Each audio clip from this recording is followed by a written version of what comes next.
Hello everyone and welcome to the Box Desire. Today I'm going to show you 10 hidden features for iOS that will help you get the most out of your iPhone. These are the top 10 iOS tips and tricks for advanced users. Number 1 is guided access. This feature keeps your iPhone locked in a single app by triple clicking the home button. Once activated, it doesn't matter how many times you press the home button, you cannot access any other app unless you triple click and enter the set password. This is very useful if you lend your phone to a friend or family member. They can use one single app and you don't have to worry about them messing with your phone. To enable it, go into Settings, then to General, Accessibility, and then scroll down until you see the guided access option. Turn it on and be sure to enter a password so that only you can turn it off.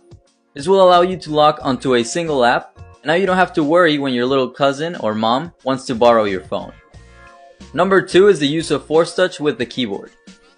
If you've used an iPhone for a while, then you know how annoying it is to adjust the cursor.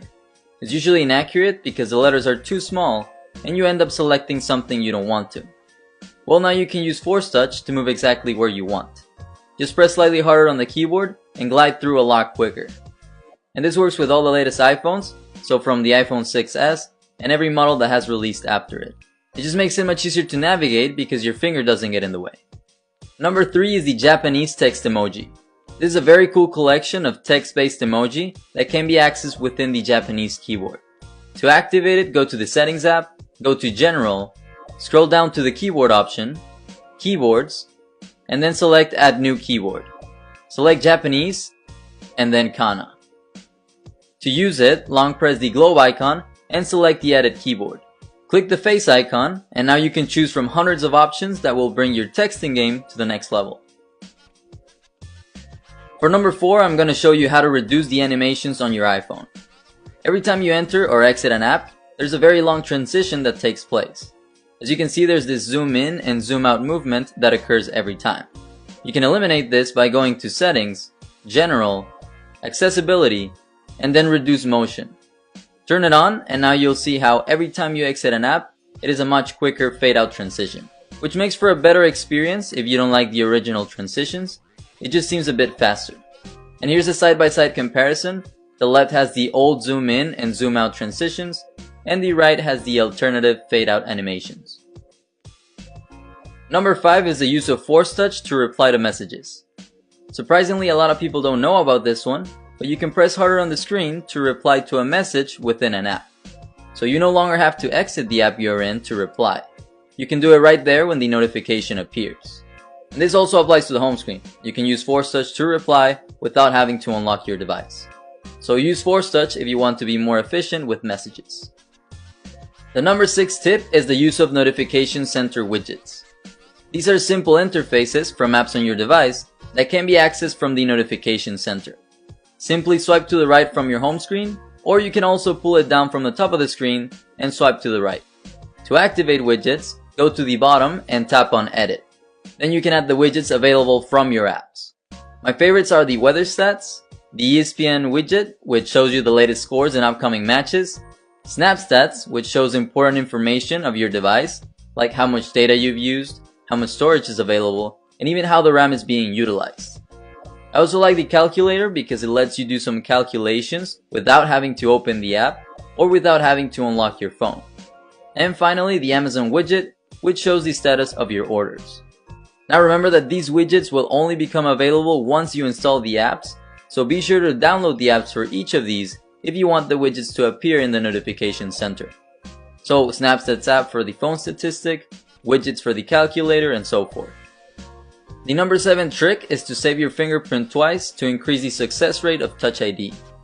So go to Touch ID and passcode and register the same finger 2 times, and this will improve the accuracy of every scan. Now the fingerprint scanner works really well with the iPhone 7, so you probably don't need to do this if you have the latest iPhone model, but with older models, it starts to get a bit slow when you use Touch ID, and sometimes you have to scan more than once. So save the same finger twice, and it should solve your unlocking frustrations. Number 8 is a very simple way to clear all your notifications in the Notification Center. Instead of deleting one by one, use Force Touch to open a Clear All option. This makes clearing all your notifications much easier. It will save you a lot of time when you want to have a clean notification center. Oh yeah, and this tip also works with Safari, but instead of force touch, just long press on the tabs icon, and this should open an option to close all tabs with one click. So very simple tricks, but they are very useful. Number 9 is prioritizing downloads. Sometimes you have to download or update a lot of apps, and you can't use any of them until they are fully loaded. But what if you want to use a specific app and your phone is updating the others first? Well, you can prioritize a download by using force touch on an app that is downloading or updating. Just press a bit harder on the app and select prioritize download to update it before the others. So it will download this one first and you don't have to wait for everything else to update.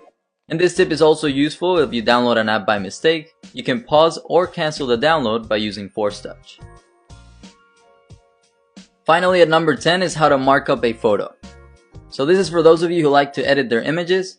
In the Photos app, hit the edit option, the 3-dot icon, and then the markup option. This will allow you to do all sorts of edits. You can draw, you can add text in different colors.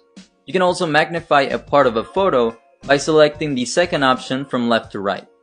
This will appear a magnifying circle, and you can make it big or small and zoom in or zoom out.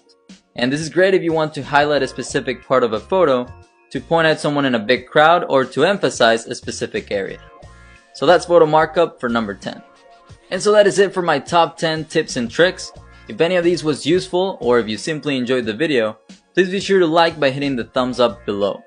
Also, please be sure to share this video with your friends and family so that they can learn to master their iPhone as well.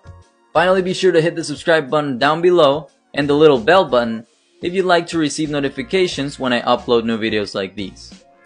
Thanks for watching.